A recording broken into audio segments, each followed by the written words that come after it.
ማነሳቸው ጥያቄዎች አንዳንዶቹ የመርህ አንዳንዶቹ የፖሊሲ ይሆናሉ አንዳንዶቹ ደግሞ ከዝርዝር በጀቱ ጋር ተያይዘው የሚነሱ ሊሆኑ ይችላሉ አንደኛው ጉዳይ በሌሎች ተናጋሪዎችም ተነስቷል ግን አጽንኦት ለመስጠት ነው ከቀረበው የበጀት ረቂቅ ላይ የደሞዝ ማሻሻያን በተመለከተ የተገለጸ ጉዳይ የለም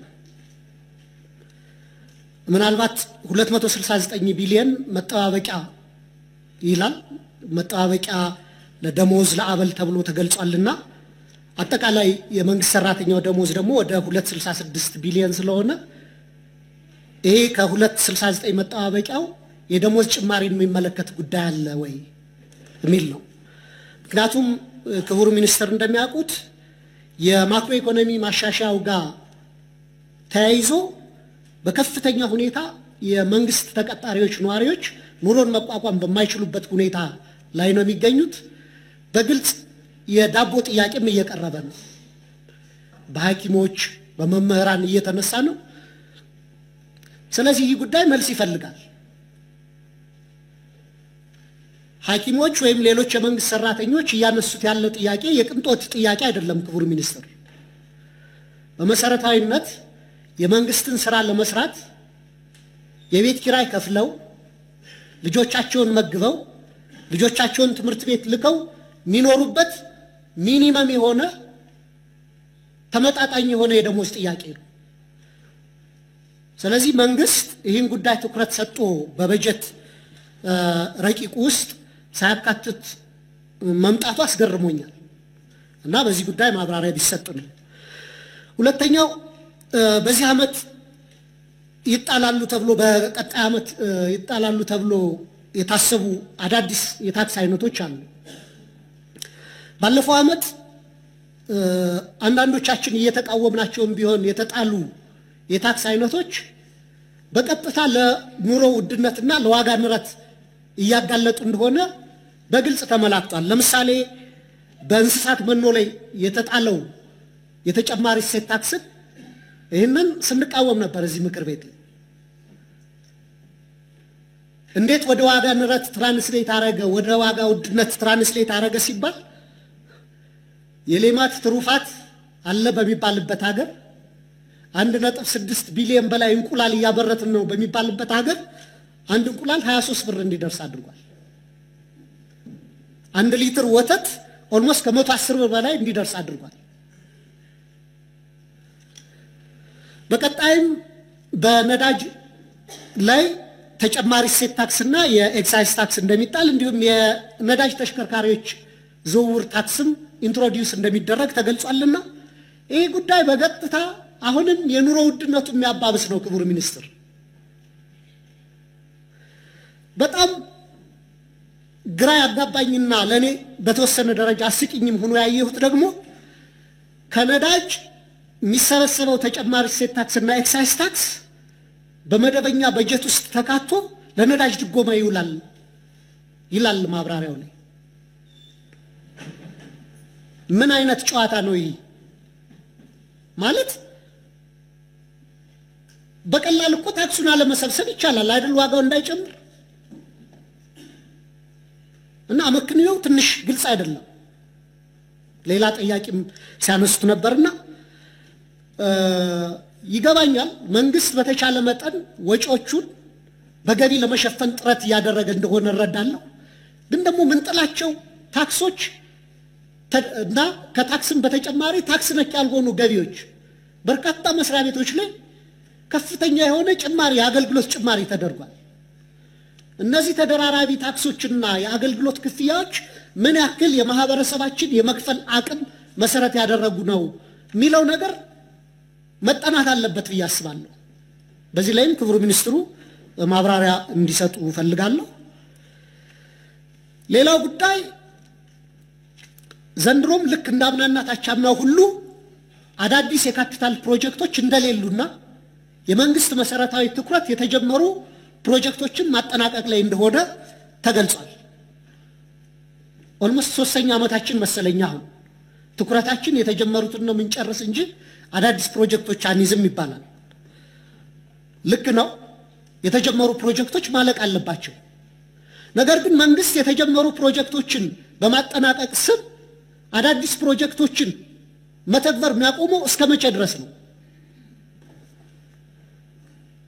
አዲስ መንገድ፣ አዲስ የፍጥነት መንገድ፣ አዲስ ሆስፒታል፣ አዲስ ግድብ፣ አዲስ ዩኒቨርሲቲ፣ አዲስ ባቡር፣ አዲስ ኮንዶሚኒየም ቤቶች፣ መኖሪያ የጋራ መኖሪያ ቤቶች መስራት ምን ጀምረው መቼ ነው? ለነዚህ በቂ በጀት ምን ጀምረውስ መቼ ነው? አንደኛው እሱ ነው። ሁለተኛ ለተጀመሩ ፕሮጀክቶችም ለማስጨረሻ ተብሎ የሚመደበው በጀት በቂ አይደለም። ክቡር ሚኒስትር ከጥቂት ወራት በፊት የቆላና መስኖ ሚኒስትር ሪፖርት እያቀረቡ ነበር ለፓርላማ። በሪፖርታቸው የገለጹት ምንድነው?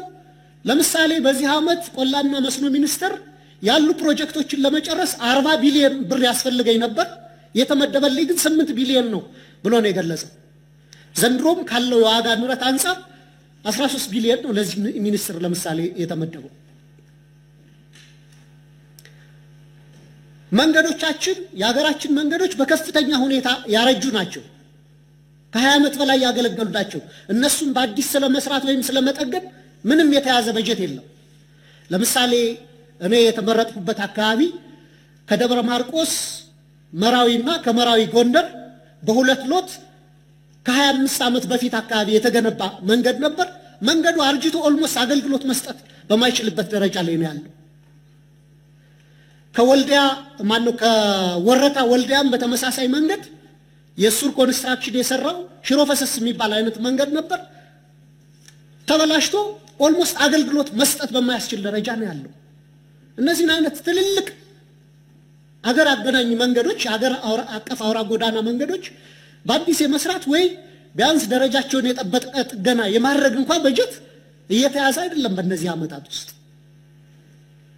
እና እስከ መቼ ነው ይሄ ሊቀጥል የሚችለው? ትኩረቶቻችን አዳዲስ መሰረታዊ ለኢኮኖሚ ቫይታል የሆኑ ኢንፍራስትራክቸሮች ላይ ኢንቨስትመንት ማድረግ ምንችለው መቼ ነው የሚለው ሌላው ጥያቄ ነው። የፖሊሲ ጥያቄ በሪፖርቱ በበጀት ረቂቅ ውስጥ በዝርዝር እንደተገለጸው ክቡር ሚኒስትሩም በሰፊው ሲያብራሩት እንደነበረው መንግስት እየተከተለ ያለው ጥብቅ የሆነ የገንዘብ ስርዓት የዋጋ ንረት እንዲቀንስ አድርጓል። በርካታ የማክሮ ኢኮኖሚ የፖሊሲ ዓላማዎችን አሳክቷል የሚል ተገልጿል። የኔ ግምገማ ወይም የኔ ግንዛቤ ከዚያ የተለየ ነው።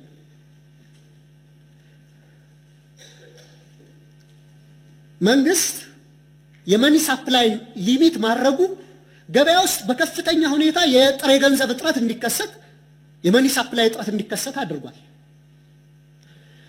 መንግስት የመኒ ሰፕላይ ማጣጣም ያለበት ከዲማንዱ ጋር ነው። ኢኩሊብረም የሆነ ዲማንድና ሰፕላይ ሲኖር ነው ምክንያታዊ ሊባል የሚችለው። ነገር ግን መንግስት ያደረገው ምንድነው? የዋጋ ንረቱ በከፍተኛ ሁኔታ በመናሩ ምክንያት ከገበያ ገንዘቡን ማውጣት፣ ባንኮች ላይ ካፕ በመጣል እንዳያበድሩ በማድረግ አጠቃላይ የገንዘብ እጥረት እንዲከሰት ተደርጎ አንዳንድ ሴክተሮች ኦልሞስት ከጨዋታ ውጭ ሆነዋል። ሪል ስቴት ሴክተሩን ማንሳት እንችላለን። የቤቶች ግንባታ፣ የቤቶች ሽያጭ ተመቷል ኦልሞስት። ይህ ሴክተር ደግሞ ከፍተኛ ኢኮኖሚ አንቀሳቃሽ የነበረ ሴክተር ነው።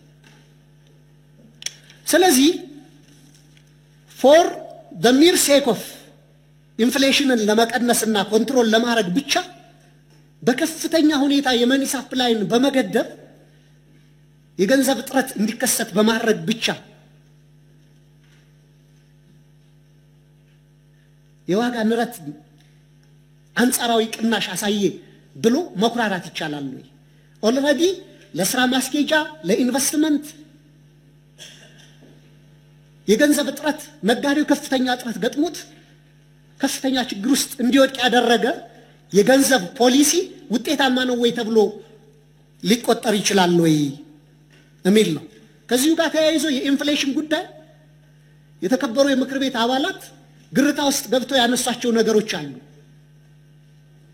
በሱ ላይ ለምሳሌ 34% ከነበረበት አሁን 16 15 ወይ 14% ደረሰ ማለት ቤዚራችን ከባለፈው አመት ጋር ስናወዳድረው ነው እንጂ በፊት ከነበረው ከመነሻ አመቱ ጋር ሲወዳደር አይደለም። ይህ መገለጽ ነበረበት በሪፖርቱ በዚህ በበጀት ማብራሪያውም ላይ።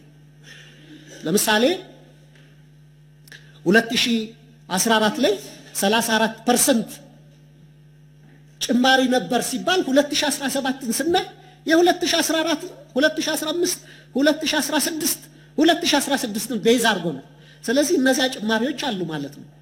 አክቹአሊ ከመነሻ አመቱ ጋር ቤዚራችን 2010ን ብናረጋው በብዙ መቶ እጥፍ ነው የዋጋ ንረቱ የጨመረው ማለት ነውና እነዚህ አይነት ነገሮች ለምክር ቤቱ ግርታ እስኪፈጥሩ ድረስ ተሸፋፍነው መቅረብ የለባቸው፣ በይፋ መገለጽ አለባቸው ነው።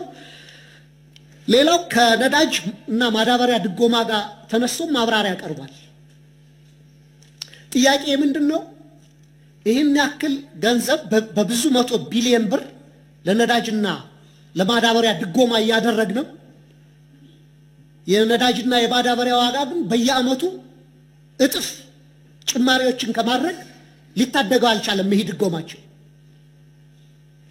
በዓለም አቀፍ ገበያ ላይ ካየነው የነዳጅም ሆነ የማዳበሪያ ዋጋ ባለፉት 10 ዓመታት የተለየ ዋጋ ጭማሪ የለውም።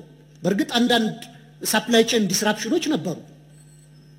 ያ በሌለበት ሁኔታ መንግስት የውጭ ምንዛሬን በነፃ ገበያ እንዲተገበር ከማድረጉ ጋር ተያይዞ የመጣው ጫና በስጋትም ስናነሳ የነበረው ጫና አሁንም መቋቋም ማንችለው የዋጋ ውድነት የሸቀጦች ዋጋ ውድነት እያደረሰ ነውና እንዴት ነው መቆጣጠር ምንችለው? ቢያንስ እስካሁን የተከሰተው ተከሰተ፣ እስካሁን የተፈጠረው ጉዳት ተፈጠረ።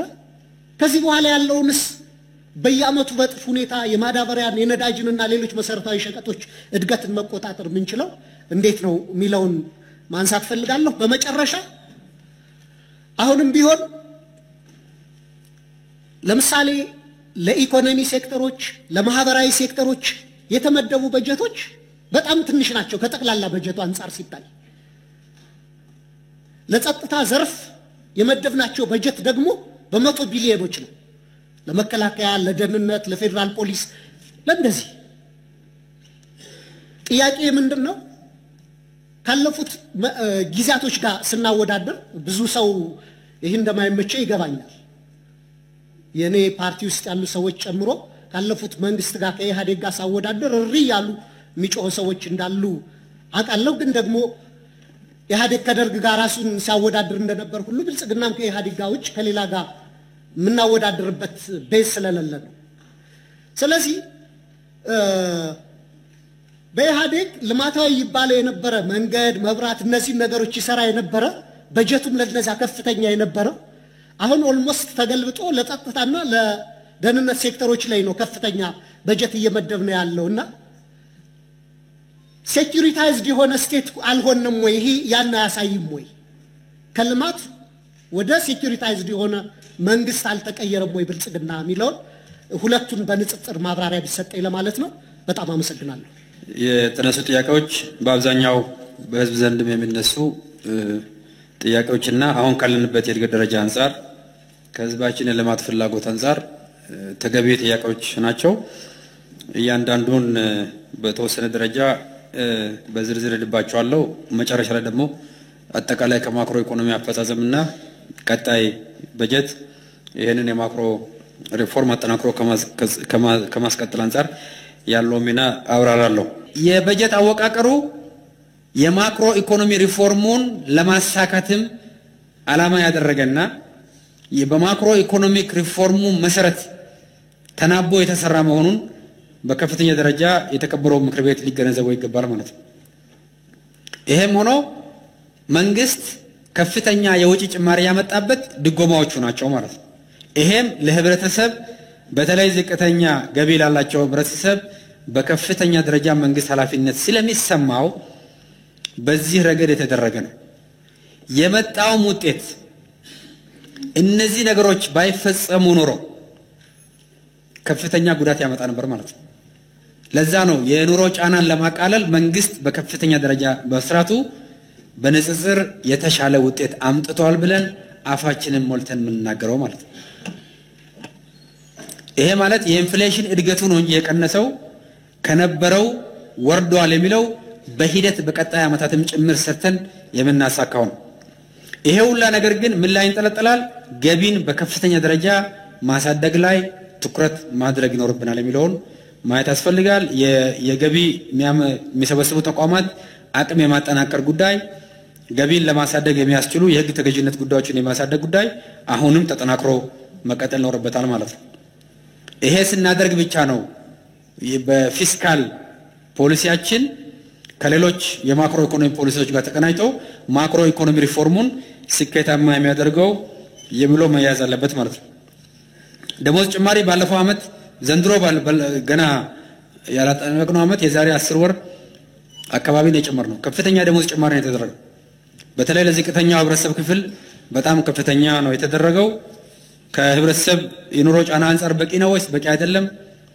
በቀጣይ ምን ታስቧል? ጥያቄዎች አሉ የሚለው በእርጋታ ነው መታየት አለበት። በተረጋጋ መልኩ ነው መታየት አለበት። ኦሬዲ የወጪ ጫናውም በጣም ከፍተኛ ነው። ስለዚህ በመንግስት በተረጋጋ ሁኔታ ታይቶ የሚታይ ለወደፊት የሚታይ ነው የሚሆነው እንጂ በዚህ በጀት አረስት ላይ አይደለም የገባው ለማለት ነው። ሌላኛው አዳዲስ ታክሶች የገቢን ከመጨመር አንፃር ፍትሃዊነትን ከማመንጨት አንፃር ፍትሃዊነትን ከማረጋገጥ አንፃር ታይቶ የተሰራ የቀረበ መሆኑን የተከበረው ምክር ቤት እንዲገነዘብ ነው። የታክሶቹ አይነቶች እና ዝርዝር ሁኔታቸው ደግሞ የህዝብ ውይይት ተደርጎ በደንብ የህግ ድራፍቲንግ ስርዓቱን ተከትሎ ካለቀ በኋላ በሚኒስትሮች ምክር ቤት በኩል ለዝርዝር የምትወያዩበት ይሆናል ማለት ነው። ነዳጅ ላይ የተጣለ አዲስ ታክስ አይደለም ያለው፣ የነበረ ታክስ ነው። በፊት ተሰብስቦ ለነዳጅ ድጎማ እዛው ቀጥታ ለነዳጅ ድርጅት ነበር የሚውለው።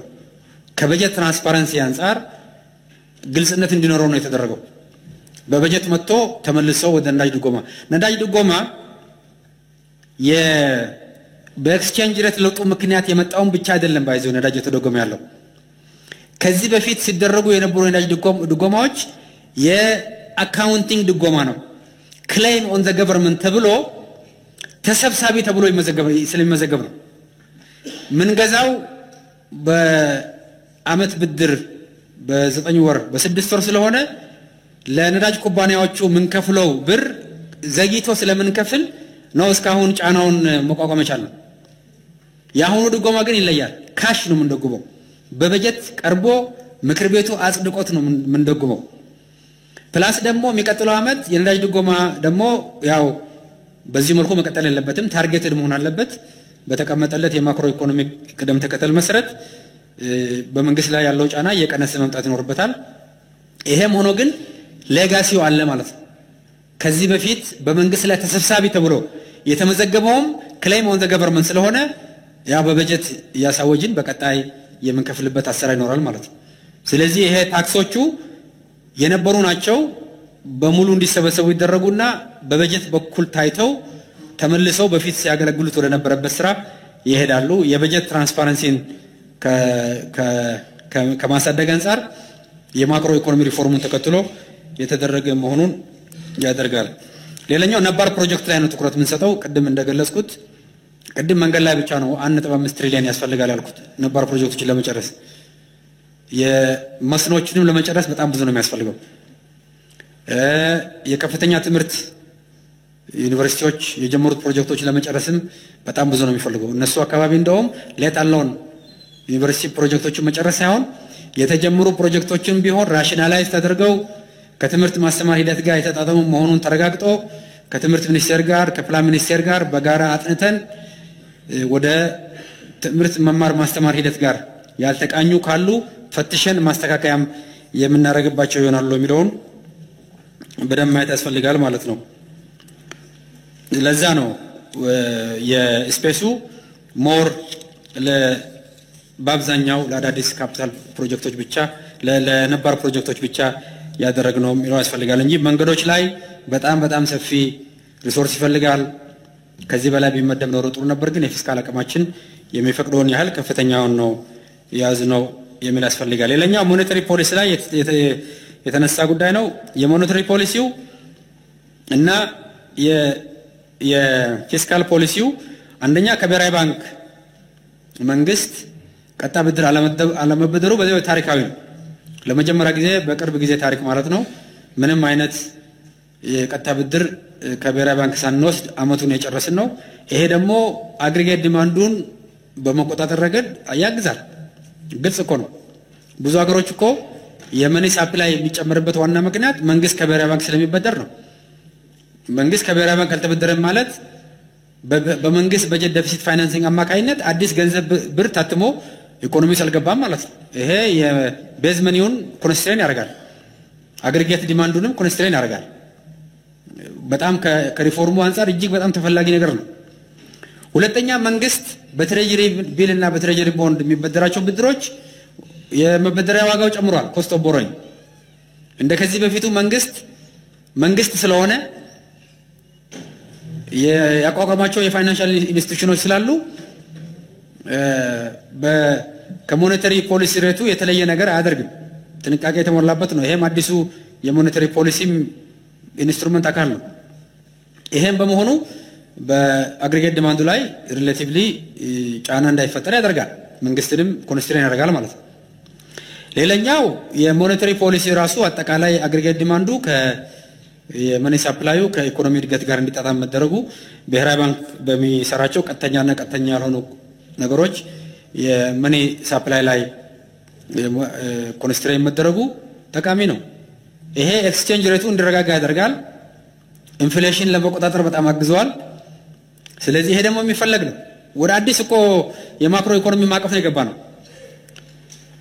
የተከበረው ምክር ቤት በጣም ማጠን ያለበት የገባንበት የማክሮ ኢኮኖሚ ሪፎርም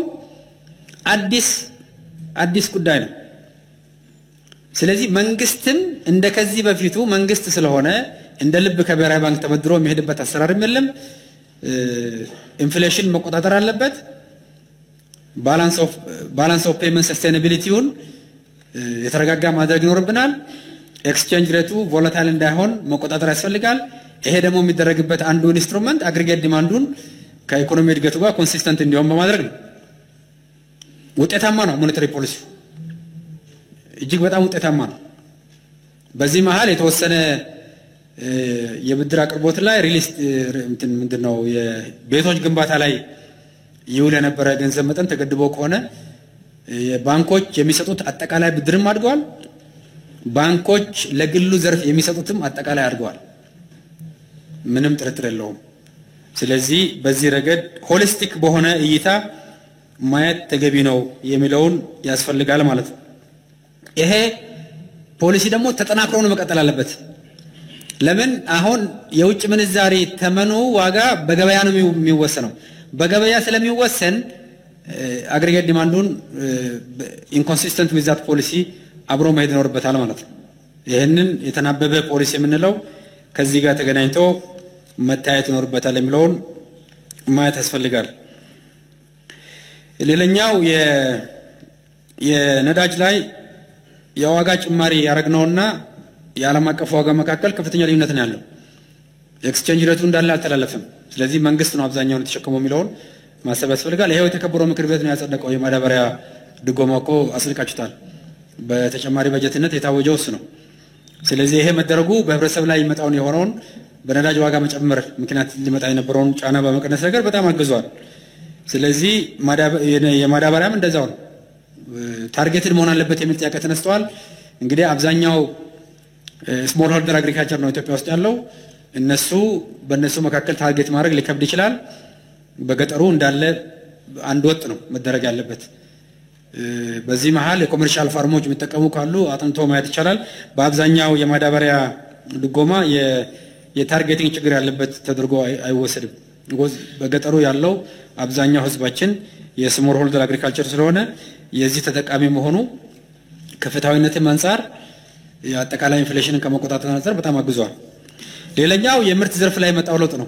ግብርና ባያድግ ኖሮ አሁን ባደገው ልክ የማዕድን ዘርፍ ላይ የሰራናቸው ስራዎች ውጤታማ ባይሆን ኖሮ የዲጂታላይዜሽን የኢንዱስትሪ ላይ ደግሞ የምርታማነት አቅም የካፓሲቲ በኢትዮጵያ ታምርት እንቅስቃሴ ይሄ ሁላ የምርት አቅም መጨመር ባይኖር ኖሮ ለኤክስፖርታችንም በቂ ምርት አይኖርም ነበር። ፕላስ ደግሞ በኢንፍሌሽን ላይም ጫና ያመጣ ነበር። ስለዚህ ኢንፍሌሽን እድገቱ የቀነሰበት ምክንያት የነዚህ ሁላ ሪፎርሞች የሪል ሴክተሩም ውጤት የሪፎርሙም ውጤት በንግድ ሚኒስቴር በኩል የሚሰራው የንግድ ስርዓትን የመቆጣጠር ጉዳይም የጋራ ውጤት ተደርጎ መታየት ይኖርበታል። የጸጥታ ሴክተር በጀት ብዙ አይደለም፣ የሚያስፈልገውም ልክ አይደለም የተመደበላቸው። ከልማት ፕሮጀክቶች በጀት ከተመደበው አንፃር ሲታይ በምንም ተአምር አይነጻጸርም፣ ዝቅተኛ ነው። ከአመት አመት ጭማራቸው በጣም ዝቅተኛ ነው። ምንም እዚህ በምን መልኩ እንደተነሳም አይገባኝም። በጣም ዝቅተኛ ነው። የቋሚ ኮሚቴው በዝርዝር ያወራል።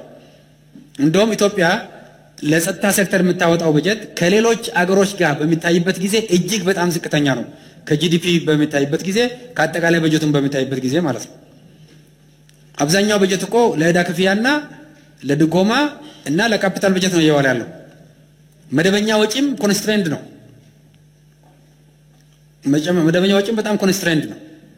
የካፒታል ፕሮጀክቶችን ከአመት አመት ኢን አብሶሉት ተርምስ በጀት በተጨማሪነት መመደብ የተቻለው እነዛን ዘርፎች ኮንስትሬን በማድረጋችን ነው። ስለዚህ ለጸጥታ ሴክተር የተለየ የተመደበ ነገር የለም። አገራዊ ሰላማዊ ሁኔታም ተጠናክሮ እንደሚቀጥል ነው ታሳቢ የተደረገው ማለት ነው በበጀቱ። በዚህ ረገድ የሚታይ ነገር የለም። ስለዚህ ኮመንቱ ተገቢ ነው ብዬ አልወስደውም። ሴኩሪታይዝድ ስቴት የሚለው ስህተት ነው። ምንም በዛ ደረጃ የሚገለጽ ስቴት አይደለም። ስቴቱ ዴሞክራቲክ ስፔስን ያሰፋ ዴሞክራቲክ ኢንስቲትዩሽንም ለመገንባት ሰፊ ስራ ያደረገ ፖለቲካው ስፔስ ብቻ አይደለም የተከፈተው ኢትዮጵያ ውስጥ የኢኮኖሚ ስፔስም ነው የተከፈተው። ሶሻል ስፔስም ቢሆን የጀንደር እኩልነት እንዲረጋገጥ ከመቼውም ጊዜ በላይ በጀንደር ኢምፓወርመንት የተሰራበት ነው። ስለዚህ መንግስትም ምንም አይነት የውጭ ኮመርሻል ብድርም ሳይበደር ሰፋፊ የልማት ስራዎችን ውጤታማ በሆነ መልኩ እየሰራ ያለ መንግስት ነው። ከኢኮኖሚ እድገት አንፃር ሲለካ ከፍተኛ ልማት እያረጋገጠ ያለ መንግስት ነው። የግል ዘርፉን በኢኮኖሚ ላይ ያለውን ተሳትፎ ማበረታታት ረገድ ከፍተኛ ውጤት እያመጣ ያለ መንግስት ነው። ኢንክሉሲቭ አገር መንግስት እንዲገነባ ሁሉም የኔ የሚላት በእኩልነት የሚያምንባት አገር መንግስት እንዲገነባ ኢንክሉሲቭ የሆነ ፖለቲካል ኢንስቲትዩሽን በመገንባት ረገድም እጅግ በጣም በታሪካችን ከፍተኛውን ውጤት እየመጣ ያለበት ጊዜ ነው ያለነው። ኢንተርፕረነርሺፕ በኢኮኖሚ ውስጥ እድገት እንዲኖረው ስታርታፕ እንዲዳብር በመደበኛው ፊስካል በጀት ብቻም ሳይሆን ሪሶርስን በልዩ መልኩ ፋይናንስ ሪሶርስ ሞቢላይዝ በማድረግ በጣም ብዙ የተለያዩ የልማት ስራዎች ውጤታማ በሆነ መልኩ የተሰሩ ያለበት ሁኔታ ነው ያለው።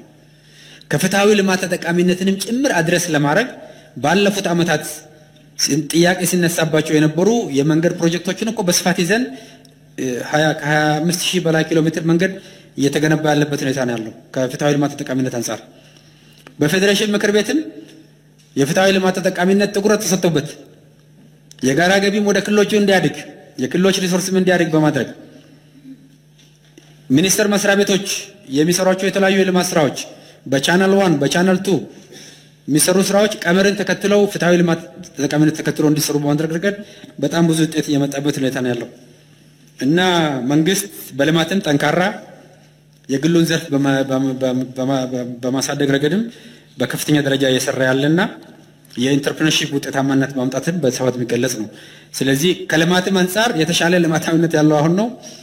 ኢንተርፕረነራል የሆነ ልማታዊ ውጤት ማምጣት ረገድም በጣም ብዙ ስራ የተሰራ ያለበት ሁኔታ ነው ያለው።